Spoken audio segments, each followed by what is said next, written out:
Welcome back to the Naked Proverbs podcast, where we unclothe the truth about Black love, family, and marriage. My name is Nik Scott, one of your hosts, and I'm here with my husband.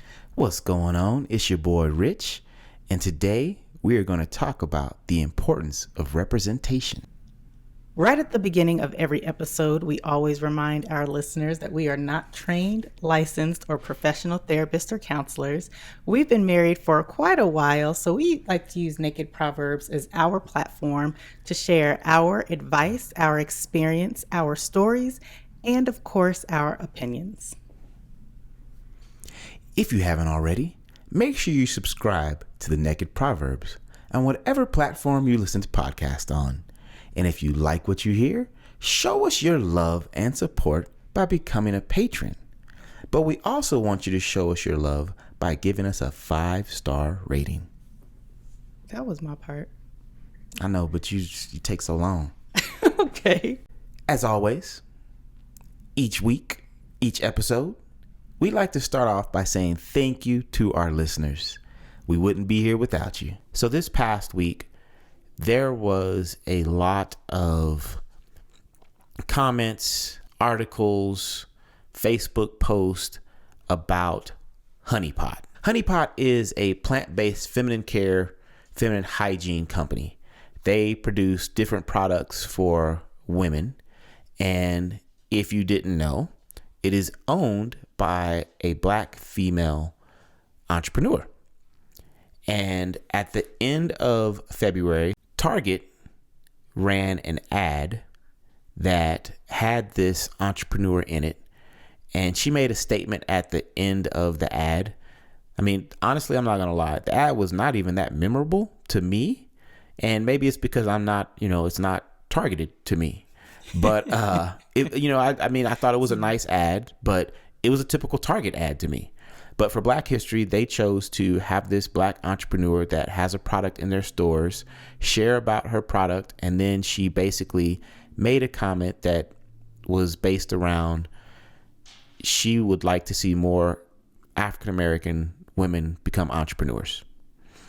And there was so much just craziness that came out of that comment. Which blows my mind because, first of all, Black people have been looking for a space to promote and expose and create and be permitted to be ourselves for decades, right? Black History Month came about a long time ago, and there was an uproar about that. I remember when BET started when I was little, and I remember when BET started and people were mad that it was called Black Entertainment Television, to the extent that it's not even really called Black Entertainment Television anymore. We just know it as BET. And so we're in 2020, right? And I think BET's 40 years old.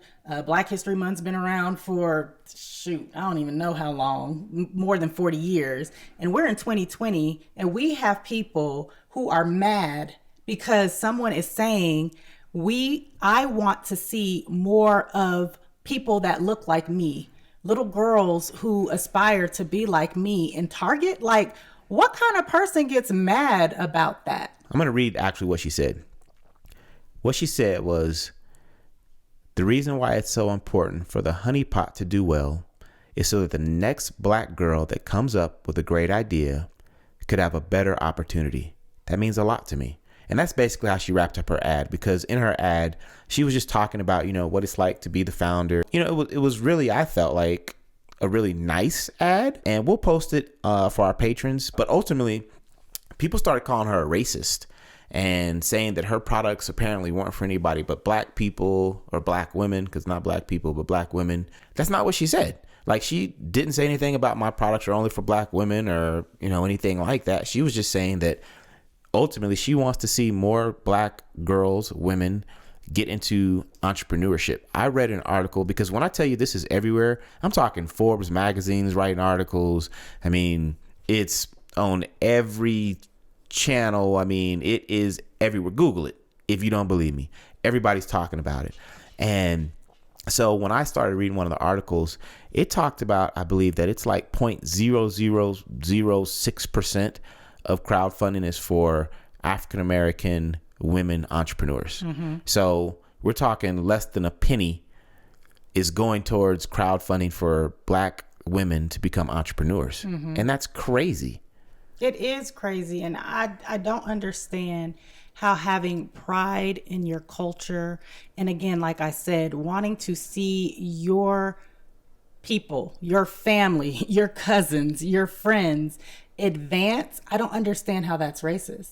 I don't understand how someone can take what she said, and maybe it's because she used the words Black girl, and that's what people hung on to, like, oh my gosh, she's only out here for the Black girls. No, she's not only here for the Black girls. She is here representing Black girls because she was a Black girl. And let's be clear, she probably never even knew that something like this was possible for her. So for her to want to come and use her platform to encourage the next generation, to inspire, to motivate, not even the next generation, but people in her own generation, her own peers, like, look at me, you can do this too. That's not racist. That is showing pride in your culture. And you know, we've talked about this before, how being a Black person in America, it is a culture. We have a culture. And I don't think there's anything wrong with promoting that and celebrating that. And for someone to get offended by that, like, is that our problem or is that their problem? It's always only one person can have this, right? So it's always this mindset of, well, if we have more Black girl entrepreneurs, that means we can't have little white girl entrepreneurs. No, that's not true. That's not how, it's not a one person gets to move forward and the other person doesn't. Right. You know, if we have more disabled people that are getting jobs, that means non-disabled people can't get jobs. No, that's not what we're saying. Like, there's enough for everybody to eat. Exactly. I always say that in my business, you know, and I believe that there's more than enough for everybody to eat in America. There really is. There's more than an abundance. But instead of us seeing it that way, it's always a competition of, well, if we move this group forward, or if we move women forward, if we move vets forward, then that means I have to miss out as a man. That means I have to miss out as a non-vet. That means I have to miss out as, no, that's not true. And I think that it's unfortunate that when we have these opportunities to celebrate accomplishments, we instead see them as a attack on our opportunity. Well, let's be clear. It's never an issue when we're talking about disabled people or veterans or women. It's only an uproar, and people get mad when it's someone of color, especially Black people, when we say Black Lives Matter. Then it's like, well, why don't other lives matter? We didn't say other lives didn't matter. We didn't say other little girls couldn't become entrepreneurs. We just said, for this particular moment right here, right now, I'm celebrating my people. And this is an epidemic in entrepreneurship, in the way that these opportunities are allocated, in the way that crowdfunding is happening, in the way that investors are investing in businesses. This is an epidemic that Black businesses, Black women, Black lives are constantly pushed to the side and overlooked. And there should be conversation and there should be attention drawn to this. And anyone who chooses not to educate themselves about the topic and feel offended by it, then I would encourage you to really do some self-reflection and check yourself. Because you brought up Black Lives Matters. You know, because there were spinoffs, Blue Lives Matter, All Lives Matter. And I'm in full agreement that those things are true. Because you know what? I have many friends that are in the police force, and their lives do matter. All lives do matter. Reality to me is all their lives. I don't care if you are a policeman, a fireman, or a fire person. I'm sorry, police person. I don't care if you are black, white, green, purple. All lives do matter. Mm-hmm. But there was a reason for the Black Lives Matter movement, which was there seemed to be, from many people's perspective, a lack of respect for the Black life. And I feel like, when we talk about Black lives and we compare that to other lives, people are imprisoned falsely, where they are murdered without ever being given an opportunity to even have their day in court. People that comply and still die. So for me, I feel some kind of way when people start to all lives matter and dilute and take away from the message. Yeah. Because it's like, listen, there wouldn't even be a need for Black Lives Matter if Black lives actually mattered. If there was a respect and a compassion and attention given, it's not about equality, right? I think that's the argument that should be brought to the table when we're talking about Honey Pot is equality, right? She's saying it's not equal representation here in Target. So I'm here for the Black girls. And I want my Black girls to understand that this is something you can do this too. That you can do this too. Right. Exactly. So I think that when we start to turn the attention away, and it's a purposeful thing, in my opinion. It's a very purposeful and intentional thing to turn people's attention away from the actual message and the meaning of what's being said. Because I think that's a great point, because even now, we're not talking about the lack of representation in the sense of Black female entrepreneurs. Right. We're talking about racism. Yes. We're talking about our products for Black people only. We're talking about all these other topics. Yep. But we're not talking about what she actually brought up, which is there's a lack of representation in the sense of Black entrepreneurial women being given the same opportunities at these major corporations to have their products on the shelves or to have their books on the shelves or whatever that thing is that they're doing. They're not getting the same kind of funding. They're not getting the same types of opportunities. So which leads to generational loss of wealth, which leads to generational losses, whether people realize it or not. Because when my young girls don't have the opportunity, and it's not until my great grandchildren that have the opportunity, we've lost multiple generations of building that entrepreneurial spirit or the funds from that or whatever it is. So I think it's, like you said, it's very important to not miss the target of what the conversation should really be about.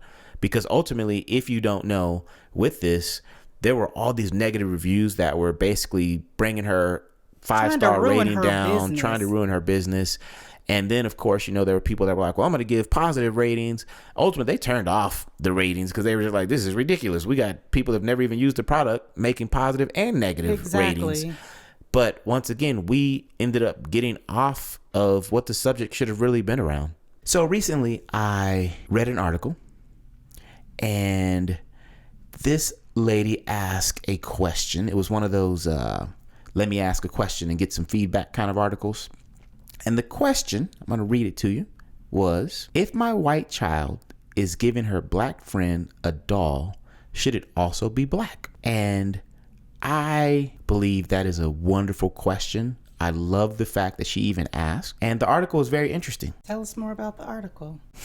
Give us more. Yeah, tell us more about. Are you not entertained? Yeah, tell us more about the article. So this lady, it was obviously a white woman who has a white child. Right. And so the white child has a Black friend. So technically, here's what was going on. Okay. The mother was saying that her child is young, like school age, but young, like elementary. And she said she usually doesn't pick gender specific toys or gifts, but she does allow her daughter to pick out whatever that gift is. And she said that her child actually goes to a school that is rich with ethnicity and diverse people of many multicultural aspects. Mm-hmm. I said that really good, didn't I? No, that was great. Yes. And that's not what she said. What she said was, my daughter goes to a school with a lot of African-American students. Okay. And it wasn't like she was saying it in a bad way. She was just saying, hey, my child goes to a school with a lot of African-American kids. And one of her friends is a African-American female. And the mom was just trying to find out. She was like, well, I don't want to be offensive and give a little white baby, but I also don't want to make assumptions here and assume that this child has to have only black babies to play with. She's like, because honestly, her child has, black babies, white babies. Really? I think she said even Hispanic babies. Wow. And because, she sounded like she's a very open-minded parent, which I thought was really cool. Yeah. Right? And so ultimately what she was trying to find out was what's the right thing to do, because she didn't want to be offensive in any kind of way. And the lady that responded to her was like, I love the fact that you're asking this question. I love the fact that, we're having this dialogue. And she began to talk about the importance of representation. And she basically gave the advice of, yes, you should buy the little black girl a little black doll. And she explained that, because she was probably our age or older, how when she was a child, she didn't have that option, that there were no black baby dolls in the stores. And then, of course, she began to talk about other just areas of where there's a lack of representation. Right. I love the fact that she's asking this question. And I think that the fact that she's even asking this question speaks to the progression that we have had in our country and in our society and in our media to where someone of the quote unquote majority would even pause to even think that this matters to someone other than herself, right? And I think that the commenter is right. When we were younger, there were options, but there weren't very many options. And I agree with the woman who answered the question. Yes, it definitely does matter. It is so very important that we surround our children with images that look like them, right? Because they're not being surrounded by them very many other places. The media is full of imagery that would suggest that the European standard of beauty or the European standard of physical appearance is the most attractive. And a lot of us in the Black community are very familiar with the experiment that happened with the black doll and the white doll, where the black child was presented the option to play with the black doll or the white doll, and they always chose the white doll. And I've always felt like that experiment was a little flawed personally. It's probably tainted. I do, because let's be clear, you cannot take a white doll, dip it in some brown paint, and then be like, here's your black baby, because it's not going to be as pretty as the white doll. But if you actually took the time to create and mold a doll that looks like a black person and then held it up, then maybe she would have actually seen herself and chosen the black doll. And it's so deep in terms of self-love for Black children. It is something that I feel is necessary. And again, the fact that this woman even chose to ask this question brings so much to the table. It's important to understand how this impacts our youth. So the very first thing I actually thought of is when we were children, there was a doll for boys, which is, unheard of now, but it was called My Buddy. And all the commercials for My Buddy were of a white little My Buddy. He kind of looked like Chucky now that I think about it. The Chucky doll? Yeah, it wasn't the Chucky doll. It was the My Buddy doll. Yeah. But he looked like Chucky, right? And I remember that my parents went out for a Christmas and purchased a My Buddy for my little brother. And because he really wanted one, he saw it on the commercials. Advertising has always done a great job of getting children to fall in love with what they want you to fall in love with. Around Christmas time, especially. Right. So my younger brother, yes, I'm putting you on blast, man. So if you listen, sorry. But anyway, he received this My Buddy doll. And my parents, I don't know how, but they found a black My Buddy back in the early 90s. So this doll did not look like the one that was on the commercials. He did not look like the ones that my brother's friends had. And my brother actually cried. And he did not want that My Buddy.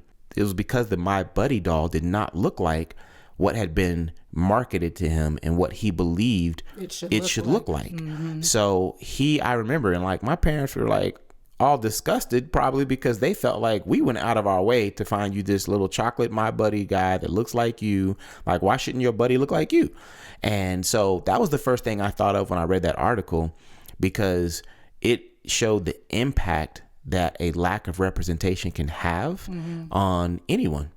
But it's just not representation in the toys, right? Right. It's representation in the media, because it was the media and the advertisers that were pushing out this imagery of this My Buddy doll, as if children of other hues and other skin complexions weren't going to be interested in buying this doll. So it's not just representation in the toys, it's representation in what we're watching. It's representation in what we're listening to. It's representation in every single aspect in the school system, right? Yes. I'm very close to one of the principals of a high school here in our school district, and we were talking about a situation that was happening at her school with her students.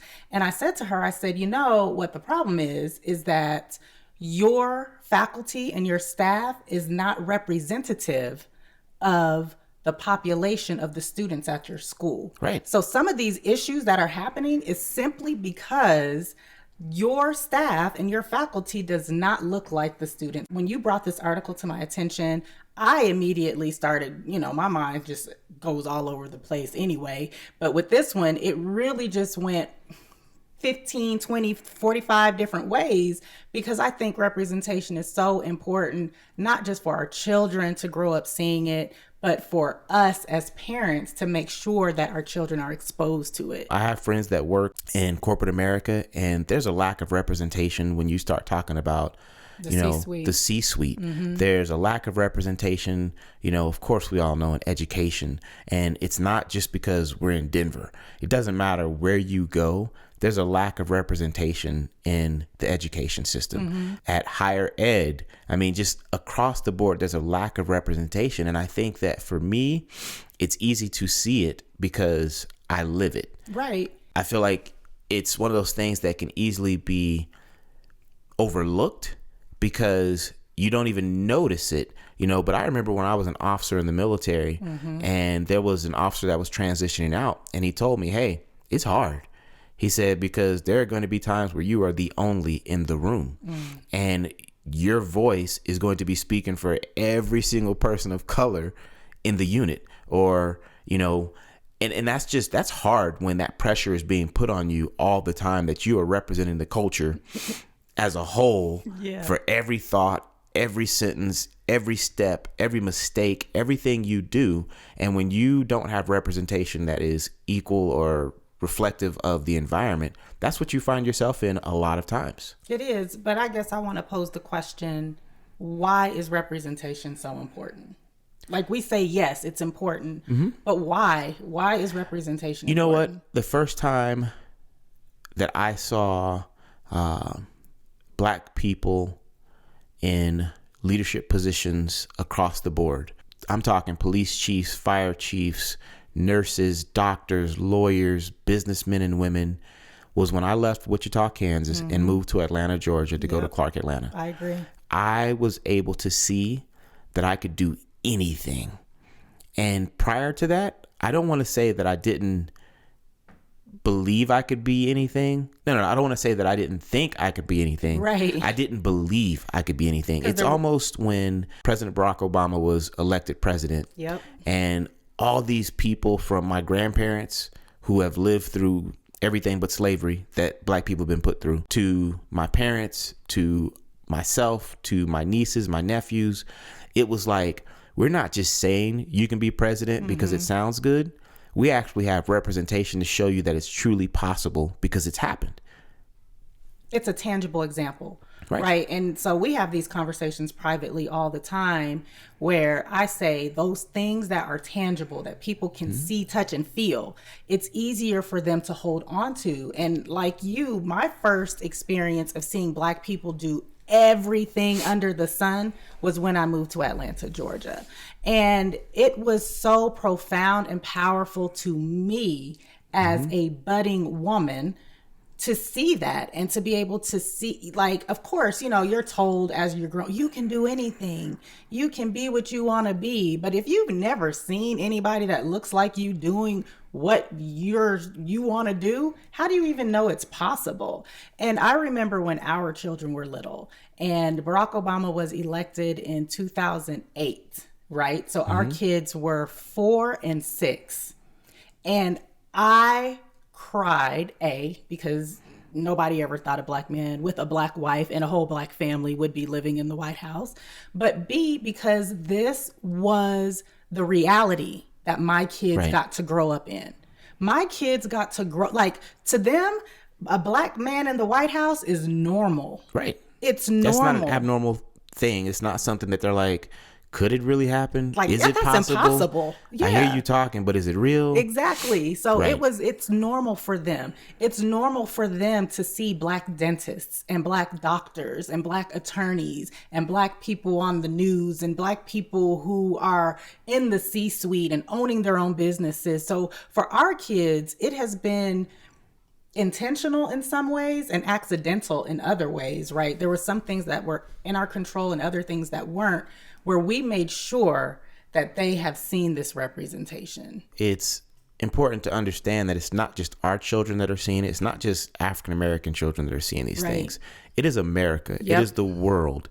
So where there were generations being told they were less than, that they weren't smart enough, that they couldn't, and the world believed that.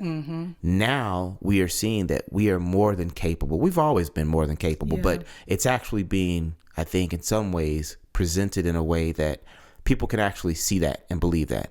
And does that mean that there's no racism, that there's still not room for improvement? No, that's not what I'm saying. But we can't take an article like this and then be angry that someone's asking the question, because I think that's the important part too. We have to, as black people, make sure that it is a safe environment for those that want to have growth and want to have those questions, for them to actually be able to ask them. Because if we, as the people that feel these things every day, aren't willing to share our experiences, aren't willing to have conversations about it, and we just get on the defensive immediately, like, why are you asking that question? You know, why would you think it's okay to buy my black child a white doll or whatever? Then we're not helping growth in these areas. All we're doing is tearing people down, and now they're going to go back to, well, I don't even, because there are honest people just like this that are legit asking a real question because they don't know. So I think it's important to understand that while there's been growth and while there's room for growth, we can stop the growth if we aren't helping with it, if we aren't in a positive mindset when we're answering these questions, when we choose to be on the defensive all the time. What I credit social media for is bringing a lot of this to light.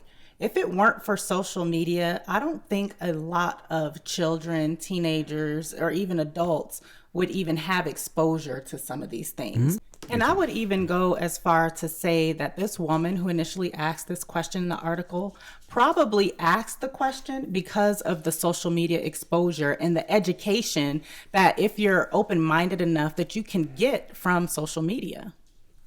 And I think that's great, because like I said earlier, when we were talking about, the expectation our children have now, that these conversations are happening now because of those things that have happened. And I can't wait to see what the next generation looks like. I think that right now there's a lot of focus on us going backwards or the negative things that are happening sometimes. But there's a lot of positivity that if we get behind it and focus on that we can take our country even to greater heights and better places. That doesn't mean that there's not room for growth, but we can't always just be so negative in our community. We have to stand on the fact that we have had a lot of growth. We have had a lot of progress and a lot of doors opened. And like I said, that doesn't mean that we don't continue to push forward for better representation or that we don't continue to push for better education across the board. But at the end of the day, we also can't just wallow in the mud all day either. No, them days are over. Them days are over. Thanks so much for tuning in to this week's episode of the Naked Proverbs podcast. We want you to truly have a happy marriage. We want you to continue to thrive in your marriages and indulge in your spouses on a regular basis. Don't forget to follow the Naked Proverbs on whatever podcasting platform you are listening on. And we will talk to y'all in the next one. Peace.